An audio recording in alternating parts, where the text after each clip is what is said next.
नमस्कार। आइए आज हम इस वीडियो के माध्यम से 8th ग्रेड अभ्यास पुस्तिका कक्षा 6 विषय गणित सत्र 2022-23। देखिए, इसके अंतर्गत हमें जो विषय सूची यहाँ दी गई है, देखिए इसमें दिया गया है अध्याय 3 पाठ 3 संख्याओं के साथ खेलना।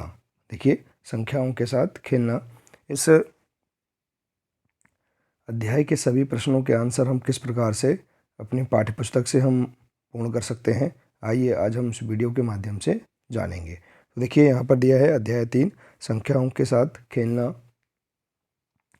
इसके सभी प्रश्नों के आंसर हमने पाठ्यपुस्तक से पूर्ण किया है। आप इस तरह गणित की पाठ्यपुस्तक से आसानी से आप सभी प्रश्नों के आंसर हल कर सकते हैं। देखिए, यदि आप इसी प्रकार से इसके आगे के सभी अध्याय का संपूर्ण हल आप समझना चाहते हैं तो आप इस चैनल से जुड़े रहिए। इस चैनल को सब्सक्राइब अवश्य कर लें, साथ ही बेल आइकन को प्रेस जरूर कर लें ताकि आने वाले सभी नए वीडियो सबसे पहले आप तक पहुंचते रहेंगे। तो आइए देखते हैं। पहला प्रश्न है, संपूर्ण संख्या किसे कहते हैं? तो देखिए, इसका आंसर पृष्ठ क्रमांक 53 से, वह संख्या जिसके सभी गुणनखंडों का योग उस संख्या का 2 गुना हो एक संपूर्ण संख्या कहलाती है। जैसे कि 6 और 28 संपूर्ण संख्या है। तो आप इस प्रकार से यहाँ पर इस प्रश्न को हल कर सकते हैं। अगला प्रश्न है, भाज्य और अभाज्य संख्याओं को उदाहरण देकर समझाइए। तो देखिए, इसका आंसर पृष्ठ क्रमांक 54 और 55 से, भाज्य संख्याएं क्या हैं? वे संख्याएं जिनके 2 से अधिक गुणनखंड होते हैं भाज्य संख्याएं कहलाती हैं। जैसे कि 4, 6, 8 इस प्रकार से। और आगे भी आप संख्या लिख सकते हैं जिनके 2 से अधिक गुणनखंड होते हैं। और अभाज्य संख्याएं वे संख्याएं जिनके 2 ही गुणनखंड होते हैं अभाज्य संख्याएं कहलाती हैं। जैसे कि 2, 3, 5, 7। तो इस प्रकार से ये संख्याएं क्या हैं? अभाज्य संख्याएं हैं। ठीक है, तो इस प्रकार से आप इसे हल कर सकते हैं। इसके बाद है अगला प्रश्न तीसरा, 24 के सभी गुणनखंडों को लिखिए। तो देखिए, 24 के सभी गुणनखंड कौन कौन से हैं? इसका आंसर आप देख सकते हैं पृष्ठ क्रमांक 49, 50, 51, 52, 53 से। देखिए, 24 एकम 24, 12 दूनी 24, 8 तिया 24 और 6 चौके 24 और 4 सिंह 24। इस प्रकार से हम देख सकते हैं कि 24 के सभी गुणनखंड हैं 1, 2, 3, 4, 6, 8, 12 और 24। ये सभी 24 के गुणनखंड हैं। तो इस प्रकार से हम इसे लिख सकते हैं। इसके बाद देखिए, अगला प्रश्न है, संख्या 7 के प्रथम 5 गुणज लिखिए। देखिए, गुणज अर्थात होता है पहाड़ा। तो संख्या के प्रथम 5 गुणज हम देखेंगे। तो देखिए, 7 एकम 7, 7 दूनी 14, 7 त्रिक 21, 7 चौके 28 और 7 पन्ना 35। तो इस प्रकार से हम यहाँ पर 7 का 5 बार पहाड़ा हम लिख सकते हैं। तो 7 के 5 गुणज हो जाएंगे। हम देखिए, इस प्रकार से आंसर भी लिख सकते हैं। अतः संख्या 7 के प्रथम 5 गुणज है 7, 14, 21, 28 और 35। अगला प्रश्न है प्रश्न 5वां, संख्या 13 और 31 अभाज्य संख्याएं हैं। इन दोनों संख्याओं में 2 अंक 1 और 3 हैं। 100 तक की संख्याओं में ऐसे अन्य सभी युग्म ज्ञात कीजिए। तो देखिए, यहाँ पर 13 और 31 अभाज्य संख्या हैं। इन दोनों संख्याओं में 2 अंक हैं 1 और 3। तो 100 तक की संख्याओं में ऐसे अन्य युग्म भी ज्ञात कीजिए। तो 100 तक की अभाज्य संख्या देखिए, इस प्रकार से अभाज्य संख्या हम लिख देंगे। अब हम इनमें युग्म देखेंगे जिनमें 2 अंक समान हैं। इनमें से समान इकाई वाले अभाज्य संख्याओं के युग्म हैं 17 और 71, 37 और 73 और 79 और 97। तो इस प्रकार से हम यहाँ पर इसका आंसर लिख सकते हैं। अगला प्रश्न है, विभाज्यता की जांच के नियमों द्वारा ज्ञात कीजिए कि निम्नलिखित में से कौन सी संख्या 11 से विभाज्य है।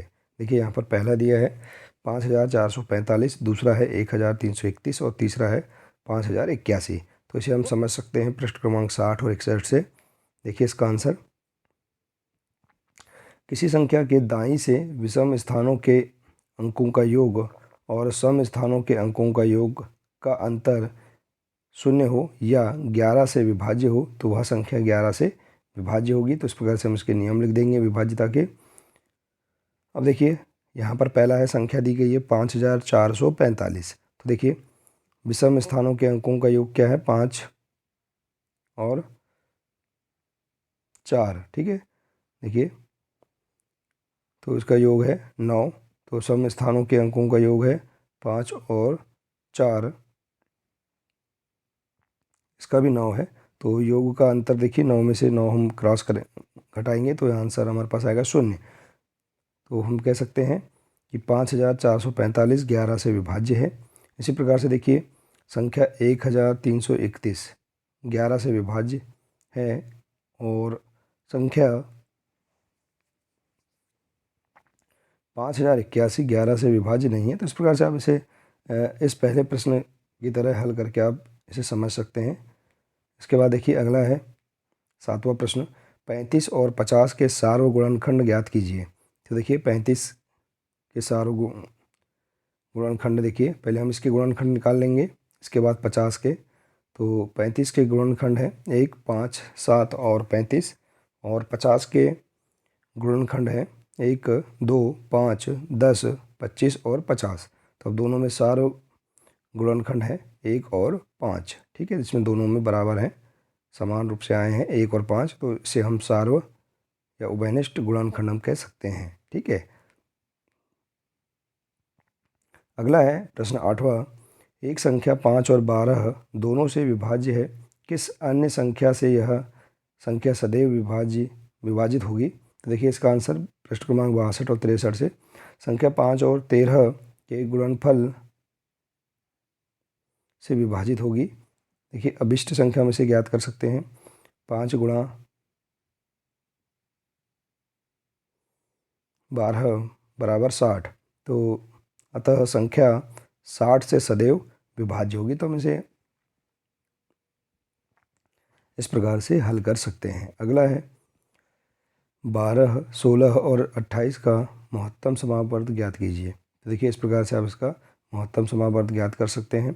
12 के अभाज्य गुणनखंड, आप देखिए इस प्रकार से भाग विधि से इसके महत्तम समापवर्त निकाल सकते हैं। 12 के, 16 के और 28 के हमने यहाँ निकाल दिया है, और इनके अभाज्य गुणनखंड आप इस प्रकार से लिख देंगे। और देखिए अब इनके सार्व गुणनखंड है 2 और 2, तो इसका मौसा हो जाएगा 2 गुणा 2 बराबर 4। तो इस प्रकार से हम इनके 12, 16 और 28 का महत्तम समापवर्त ज्ञात कर सकते हैं। अगला है 4 अंकों की वह सबसे छोटी संख्या ज्ञात कीजिए जो 18, 24 और 32 से विभाज्य है। तो देखिए इसका आंसर 18, 24 और 32 का लासा हम निकाल लेंगे। इस प्रकार से देखिए लासा हम भाग विधि के द्वारा निकाल लेंगे, और इसके बाद इनके सभी गुणनखंड हम लिख देंगे। देखिए 2 गुणा 2 गुणा 2 गुणा 2 गुणा 2 गुणा 3 गुणा 3। तो अब इनका गुणा कर देंगे तो 288 हमारे पास आ जाएगा। इसके बाद हम देखेंगे 4 अंकों की सबसे छोटी संख्या जो 18, 24 और 32 से विभाज्य है। तो इसमें हम 4 का गुणा कर देंगे 288 में, तो हमारे पास आंसर आ जाएगा 1152 आ जाएगा। तो इस प्रकार से हम इस प्रश्न को हल कर सकते हैं।